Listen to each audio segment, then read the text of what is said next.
అర్హసి రహసి స్వతంత్ర బుద్ధ్యా పరివసితుం సులభ ప్రసన్నమూర్తి అగణిత ఫలదాయక ప్రభు మే జగదధికో హృది రాజశేఖరోస్తి.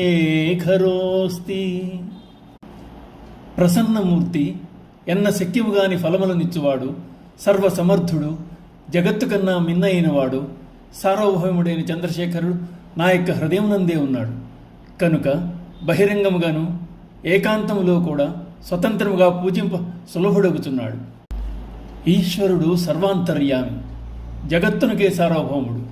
ఎందెందు వెదకి చూచిన అందందేగలడు అన్నాడు ప్రహ్లాదుడు.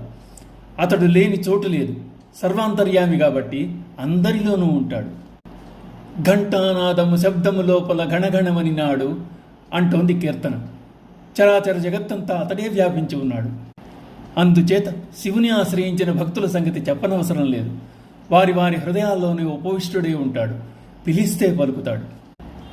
శివుని కొరకై ఎక్కడో అరణ్యాలకు, నిర్జన వనప్రదేశాలకు వెళ్ళి కొండ గుహలందు కూర్చుని తపము చేయవలసిన పని లేదు. జనసంద్రంలో ఉన్నా, ఏకాంతంలో ఉన్నా కూడా భజించుకోవచ్చు. అందుచేత హృదయందు సర్వదా ఉండే శివుడు పూజింపు సులభుడు అంటున్నారు శంకరాచార్యుల వారు. ఓం నమః శివాయ.